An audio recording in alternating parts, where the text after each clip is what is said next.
que se hace en la gestión para planificar. Si yo consigo más recursos, el proyecto se queda. Si no, tengo que resolver de otra manera esta sobreasignación, porque así es imposible. Entonces, ¿qué puedo hacer? Puedo dedicarle horas extras con el mismo recurso. No sé si me conviene, pero puedo hacerlo. Puedo extender el tiempo del proyecto. Puedo reducir la cantidad de productos de trabajo que se van a realizar en la tarea. Puedo quitar requerimientos. En cualquiera de los casos tengo que ver todo ese conjunto de parámetros, cómo juega.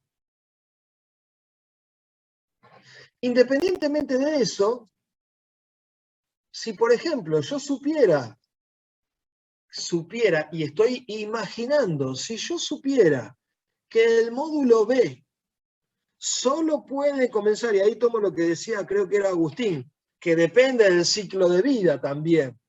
Pero si yo supusiera que para hacer el módulo B tengo que haber terminado el módulo A, entonces yo podría marcar estos dos y decirle que están enlazados. ¿Sí? Entonces ahora el módulo B empieza después del módulo A. Y no tengo más muñequitos. Eso quiere decir que con un recurso se puede resolver. Pero eso es porque no hay actividades que están paralelizadas o puestas en paralelo. Hay que ver si el tiempo total del proyecto, que ahora, antes terminaba en diciembre, pero fíjense ahora, termina en mayo. Es viable a nivel calendario. Antes veíamos viabilidad económica. Ahora vemos viabilidad calendario, es decir, cumplo con el esquema que más o menos el cliente tiene en mente. Y si no cumplo con lo que el cliente tiene en mente, ¿cómo hago? Bueno, y a jugar con todas las variables. Vamos a tirar un par de ejercicios. Los estoy preparando para esos ejercicios, por eso les tiré tantas preguntas el otro día. ¿Cuánto cuesta el proyecto? Vamos a ver. Proyecto. Información del proyecto. Ahora el proyecto empieza el 17/9, o sea, ahora está empezando. Ya estoy atrasado porque no lo empecé y se me fue mediodía. Y termina el 16 de mayo. ¿Sí? Y si me voy acá abajo, estadísticas, me dice que dura 171 días laborables, no estoy incluyendo fines de semana ni feriados, ¿sí? Y son 1.375 horas. Y cuesta 1.605.000. Hay que ver qué dice el cliente también. Y después qué digo yo, ¿no? Todas estas variables terminan moldeando el proyecto y dándole la viabilidad. Es decir, la posibilidad de que se haga o no se haga. ¿Se acuerdan cuando veíamos el análisis de sistemas? Bueno, algunos a lo mejor lo han visto. La fase de inicio que se determinaba si se compra o se desarrolla.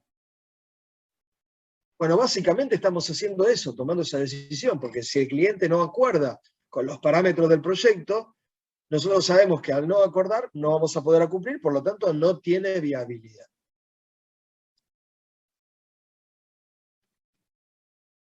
¿Está?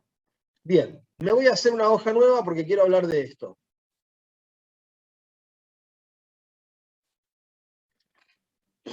Tengo una tarea A. Vamos a suponerle 5 días. Y tengo una tarea B.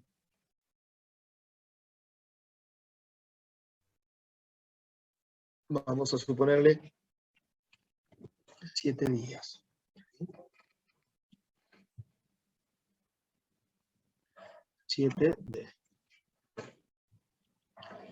Yo puedo decir que A es predecesora de B. Dos razones. Porque lo que necesita B lo produce A, o porque lo que hace B garantiza mejores, perdón, lo que hace A garantiza mejores resultados para B. ¿Sí? Voy a escribirlo ahora. Precedencias.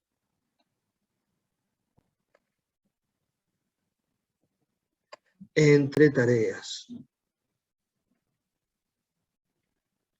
A precede a B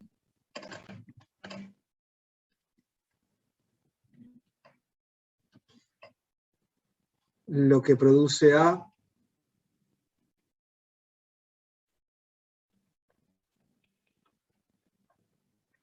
B lo usa. Vamos a cambiar el número para que no se confunda tantos A y tantos B. Vamos a poner 1. O 2, la realización de A garantiza mejor realización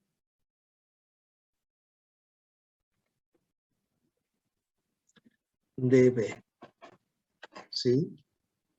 Por eso, cuando termina una tarea, comienza la otra. Y ahí voy a lo que comentaba Fabric y me voy a una nueva hoja en el Jamboard. ¿Necesito haber terminado todo el análisis para empezar el diseño? Y puede haber varias respuestas. En otras áreas de conocimiento, la respuesta es probable que sea sí, terminás una tarea y empezás otra. En software, no. En software puede pasar cualquier cosa, ¿sí? Porque yo necesito, a lo mejor, para empezar el diseño, que estén los bosquejos. Y a lo mejor los bosquejos se realizan cuando la tarea está en el 70%. Si bien no los termino, puedo decir que están lo suficiente que todo se haga de acuerdo al plan.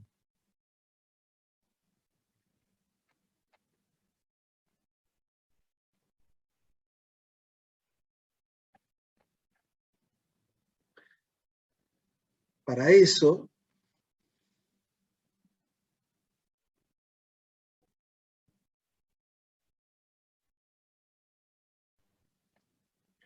tiene que establecer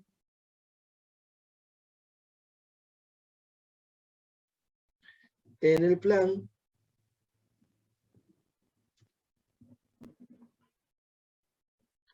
puntos de control o puntos de monitoreo.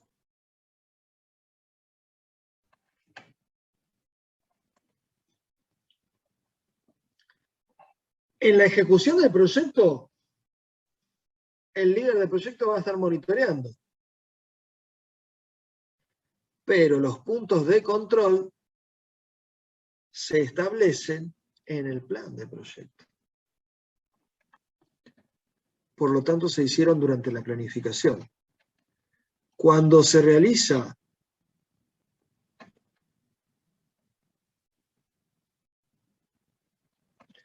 la planificación,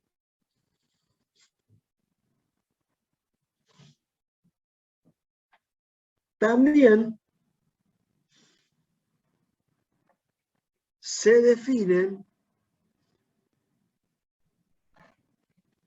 los puntos de control que servirán para el monitoreo.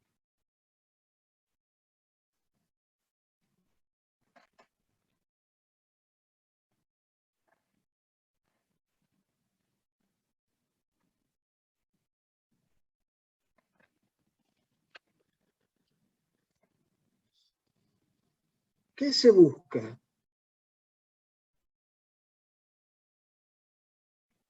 Con el monitoreo.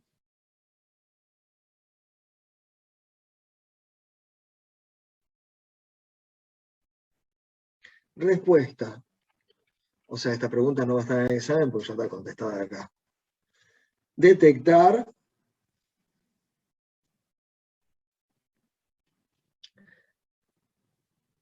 desvíos. ¿Y para qué quiero detectar desvíos? Para decir, ¡ay, hay desvíos! ¡Ay, me equivoqué! Para No. ejecutar políticas correctivas. Exactamente. Entonces, la idea de hacer monitoreo es detectar desvíos y, si fuera necesario,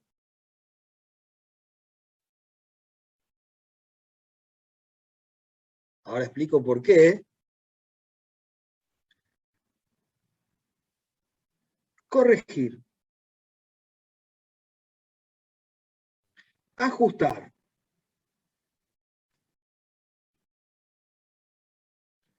adaptar o rehacer el plan.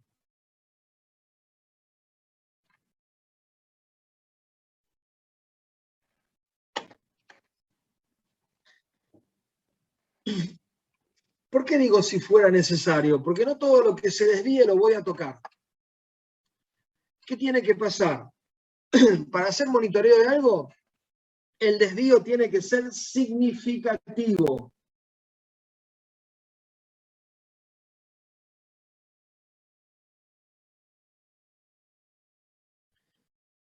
¿Qué significa que un desvío sea significativo? Afecta a los parámetros del proyecto.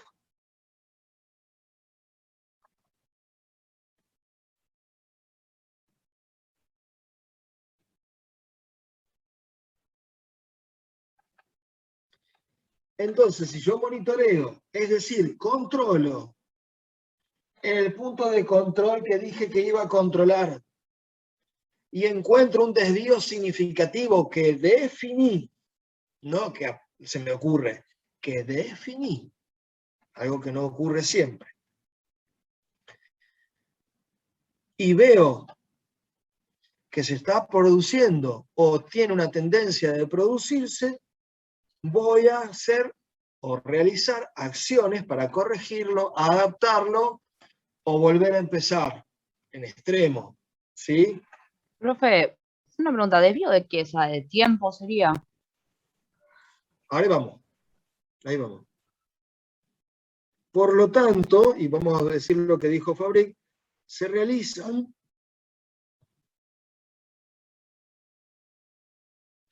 acciones correctivas.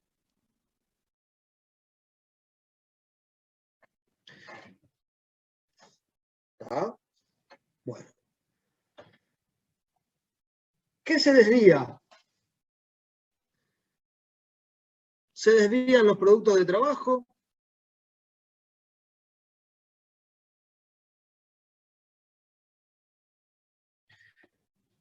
Hemos prometido 10 casos de uso, van 5. ¿Qué pasa con los otros 5? El 50% de los casos de uso no están. ¿Ese 50% es un desvío significativo? ¿Qué pasó? ¿Por qué no están hechos los otros casos de uso? No, no los hicimos. Pero pará, estamos al 80% de la tarea. ¿Qué quiere decir? Que nos faltan ¿cuántas horas? Y lo mismo de lo que ya hicimos. Estamos atrasados. ¿Es viable estar atrasado o nos desviamos de los parámetros y por ende de los objetivos del proyecto? Si es así, tenemos que ver cómo corregir esa situación. No es lo mismo que pase en la primera tarea del proyecto, que pase en la tarea de la mitad, que pase en la tarea del 75% de avance del proyecto o en la última tarea. No es lo mismo. Se presume que si pasa al principio, la posibilidad de expandir ese error y seguir reproduciéndolo puede ser alta o no. Entonces, no tener los productos de trabajo, consumir más esfuerzo,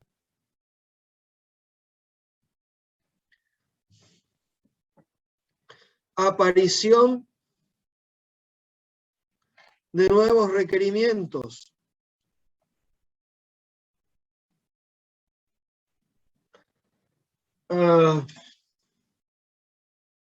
cambios de costos,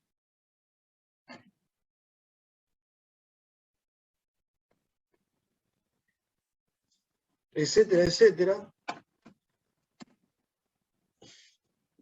pueden hacer que nosotros tengamos o estemos en presencia de desvíos significativos. En el ejemplo sencillo que yo que les decía al principio, si mi techo de gasto en un proyecto con el cliente es de 1 millón de pesos y llegué a 980.000, yo tendré que ver que no me puedo acceder al final del proyecto del millón, porque podría ser no cobrable o podría ser suspendible el proyecto. Entonces tengo que generar un esquema de control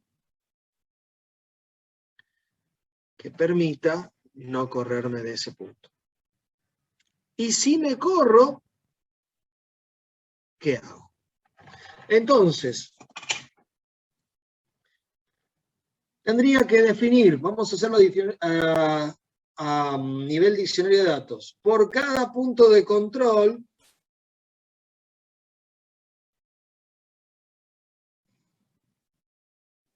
debería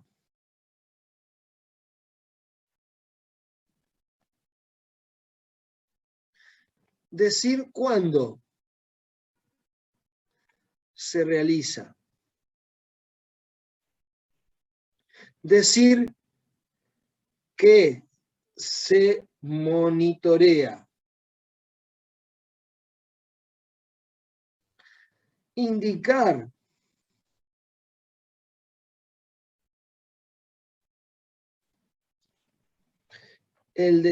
lo que se considera lo considerado desvío significativo.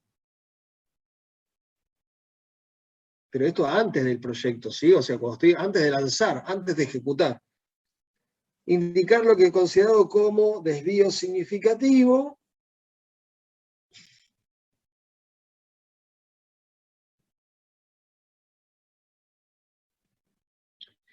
¿Y qué voy a hacer?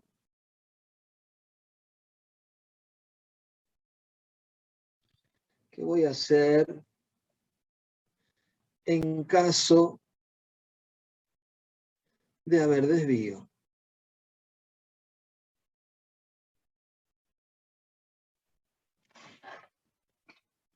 Entonces, por ejemplo, yo diría, punto de control 1, tarea 1, al 50% debería tener inicializados el 80% de los casos de uso.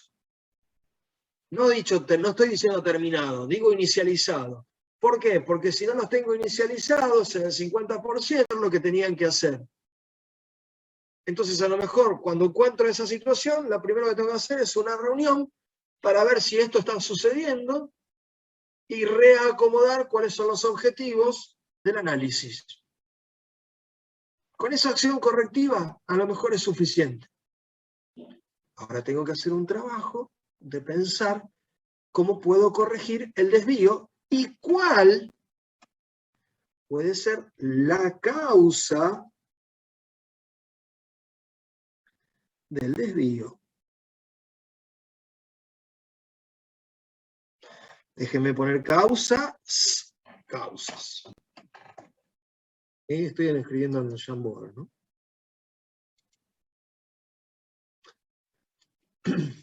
Vamos a hacer ejercicios de esto. Ahora,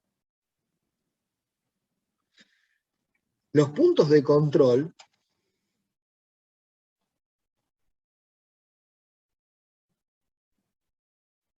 deben definirse de control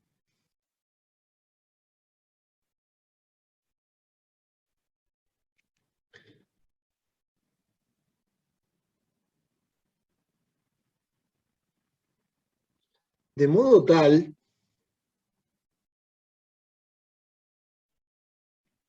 que sean aplicables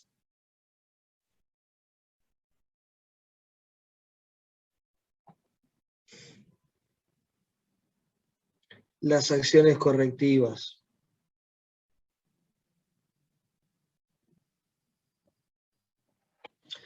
Si yo voy a hacer el control al final de la tarea y me encuentro que el desvío significativo se produjo, no tengo margen para reajustarlo. Entonces quizás en tal momento yo tengo que tener eso terminado, pero quizás una semana antes yo realizo el punto de control para tener el tiempo suficiente para poder realizar las acciones correctivas necesarias. Entonces no es que termino una fase, hago un punto de control, termino una tarea, hago un punto de control. Quizás en algunas situaciones sí, pero en la mayoría de los casos yo necesitaría adelantarme para poder aplicar las acciones correctivas. Por eso se pide que en la planificación uno trate de saber qué va a hacer en el caso de que se produzca un desvío significativo. No un desvío significativo. Profesor, una preguntita. Sí, ¿Puede ser que alguna de las acciones correctivas implique la reformulación o el replanteo de los objetivos?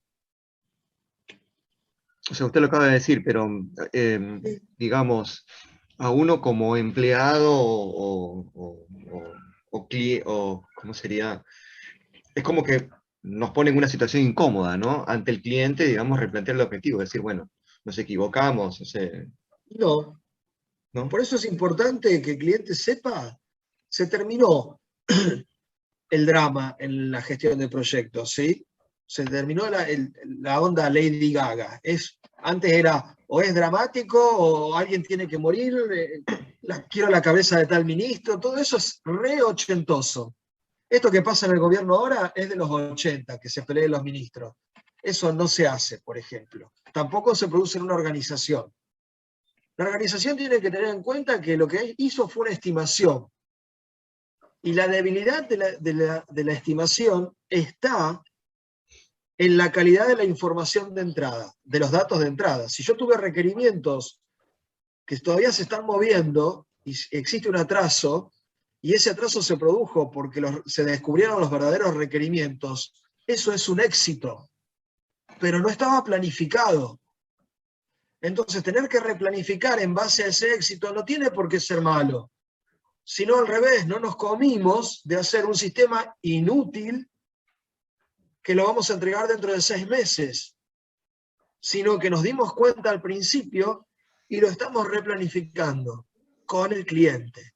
Si el cliente no tiene esa mentalidad, es un cliente ochentoso por el cual no debería trabajar, porque no entiende que le estoy dando un beneficio. Digo, no debería trabajar y a lo mejor trabajo igual, ¿eh? Una cosa es lo que digo y otra cosa es lo que hago. Pero lo que digo es, tenemos que tener nosotros, somos ingenieros, lo vuelvo a decir, creo que lo decía, no sé si lo dije acá o en la clase anterior, los ingenieros son transformadores de la realidad. Entonces, si vemos que la organización se preocupa demasiado o hace drama por cosas que no son dramáticas, cuando en realidad son beneficios, y no lo entiende, yo me tengo que replantear cómo lo transformo a eso. ¿Sí? Ahora, es natural que el cliente se sienta incómodo, es natural que el cliente se sienta que paga por algo que no ve. Bueno, yo tengo que reforzar eso y tengo que tratar de remediarlo. Por eso no se usa tanto el cascada ahora en proyectos de mediano y largo plazo. Yo no puedo estar 5 años sin ver al cliente y un día decir, acá tenés el software del satélite. Ya cambió la tecnología, cambió el satélite, ya no, ese país ni siquiera es líder.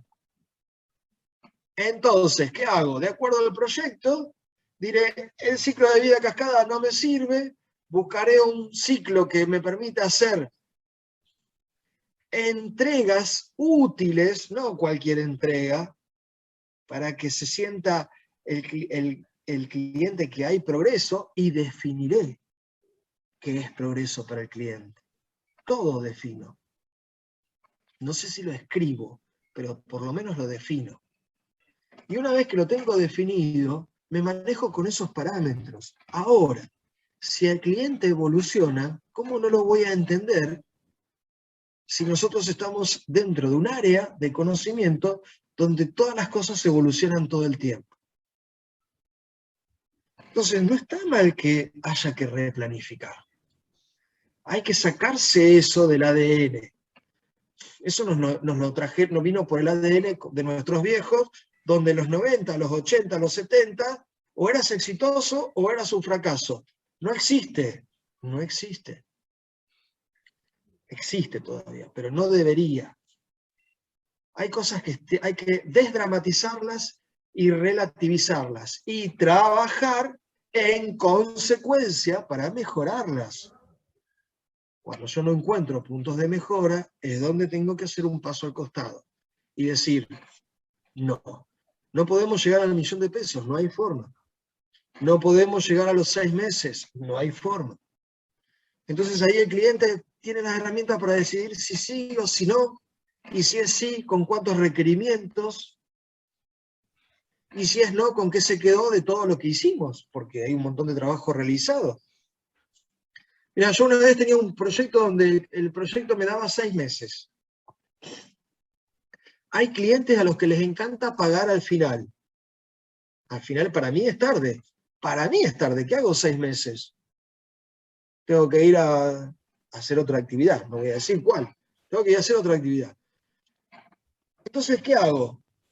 Divido el proyecto en fases. Y le dije, en esta fase vas a tener este producto. Ahí hay un pago. Esa fase era al mes. En esa fase, a los programadores, uno de los cuales era socio mío y el otro era contratado, les dije, vamos a tener no el doble de trabajo, pero sí 1,5. Si trabajábamos 8 horas, vamos a trabajar 12. Porque si el cliente no paga al mes, no vamos a seguir haciendo 5 meses de trabajo gratis. Entonces, como tenía ciertas variables que no estaban en control, y además podía tener, vamos a decir así, tenía antecedentes, dividimos el proyecto en fases para tratar de que se cumpla con los objetivos del cliente y los nuestros. Llegó el mes, el producto estaba, con muy poco testing, pero estaba, nos jugamos, lo instalamos, lo cobramos, y tuvimos 1,5 semanas más hasta que el cliente detectara el primer error. Estábamos en la capacitación, estábamos en mostrar cómo funcionaban las cosas, etcétera, etcétera. Cuando el cliente empezó a usar el producto, ya habíamos llegado 10 días más tarde a lo que habíamos prometido. Nadie la jugó mal, todo se jugó correctamente, se cobró, y a partir de ahí, las fases, que eran de a 2 meses a 3 meses, se jugaron con otra tranquilidad. Pues ya teníamos un colchón del proyecto. Entonces, todas las variables tienen que estar ajustadas, pero no tienen que estar con corsé, porque si no, no funciona. En cualquier momento el corsé se suelta y se hace desastre. Entonces, hay que trabajar variables. Hay que primero reconocerlas. Por eso vuelvo. ¿Cuándo comienza una tarea? ¿Cuándo finaliza una tarea? ¿Qué se produce en cada tarea? ¿Cómo se enlazan las tareas? ¿Qué requerimientos tengo que cumplir? ¿En cuánto esfuerzo? ¿Con cuánto costo? Y lo mismo para la fase, y lo mismo para el proyecto. Todo eso, estando en control, permitiría cumplir los objetivos del proyecto y que el proyecto sea un éxito. ¿Tengo probabilidades de fracasar? Obvio. Pero no me voy a lamentar. Voy a aprovecharlo para crecer. Es la filosofía. Así piensa hoy la comunidad ágil. Todo es producto de aprendizaje. No es un producto de aprendizaje hippie. Yo voy aprendiendo con mis tiempos. Eso no funciona. Eso es una agilidad extrema. Cada uno hace... No. Tenemos tiempo, lo vamos a cumplir. Pero si no llegamos, somos razonables. Si me equivoqué y dije que tenía que hacer un modelo de dominio y el modelo de dominio no es aplicable, voy y hablo con mi jefe y que lo suspendan. ¿Para qué voy a hacer algo que no sirve? Y bueno, para el cliente se lo prometí, pero si el cliente va a entender que no es útil, ya está, le sale a menos del proyecto. Todo eso hay que jugarlo. Ahora que estamos dando esto, lo vamos a empezar a jugar. Para eso hicimos el trabajo práctico. ¿Sí? Ahora vienen otras entregas, después de esas entregas vamos a empezar a hacer esto. ¿Sí? Por fuera. Mientras avanzamos un poco a nivel teórico. Empezamos a dar vuelta. Ahora Aldo empieza a hacer más práctica y yo empiezo a dar más teoría. ¿Sí? Todo esto que estamos dando está dentro del área de PMC. Me fui a la hoja 8. Nosotros estábamos viendo el área de proceso de CMMI, planificación de proyecto, y ahora estamos viendo un área que está relacionada, que es PMC.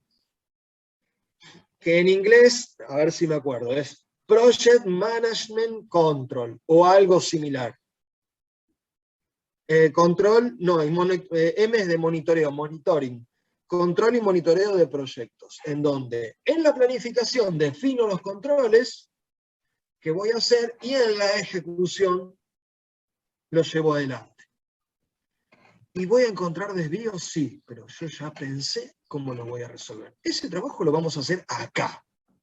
Pero no podemos irnos de acá sin habernos por lo menos tirado un par de ideas.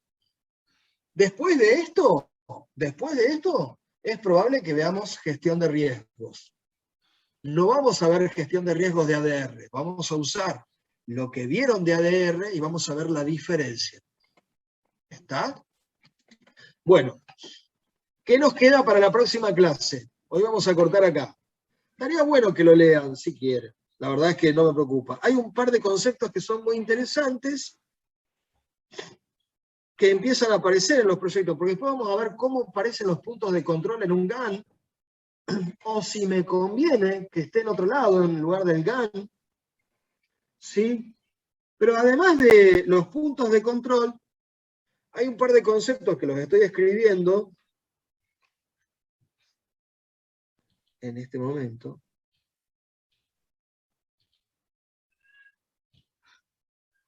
Un concepto es cito, el otro concepto es compromiso.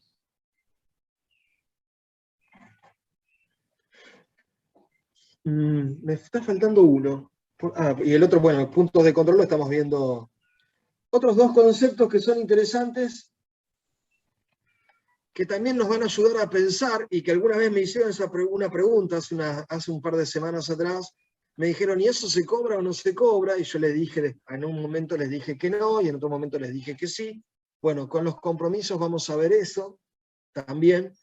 Estas definiciones aparecen en todos lados, pero en el CMMI aparecen. El CMMI al final tiene un glosario, ¿sí?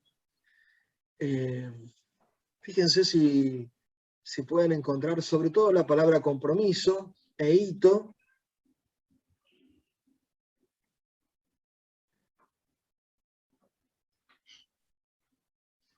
Y la clase que viene me la cuentan.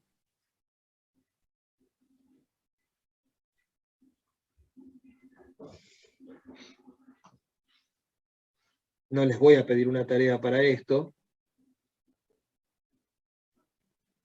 Y arrancamos desde ahí. Y ya alargamos con algún ejercicio práctico en clase de monitoreo. ¿Sí? Yo les decía, definir los puntos de control implica que después se van a ejecutar. Los puntos de control no son tareas que realicen los analistas, los diseñadores, programadores o testers. Tarea que realiza el líder de proyecto. la pregunta que uno se hace siempre es si vuelca todos los puntos de control en el GAN, como hicimos recién, que estábamos haciendo todas las tareas, más las relaciones de precedencia, más los recursos, si además ponemos los puntos de control, o lo hacemos aparte. Bueno, nosotros vamos a hacer un mix. Los vamos a poner en el GAN, pero no van a molestar. ¿Sí? Vamos a tratar de que sea así.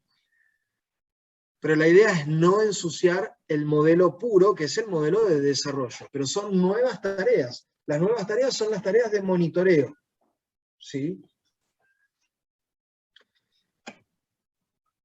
Y después otra cosa que pueden llegar a aparecer o no en el GAN son los hitos y los compromisos. Pero quiero que lo lean y la clase que viene lo vamos a discutir y ver qué hacemos. ¿Estamos? ¿Sí?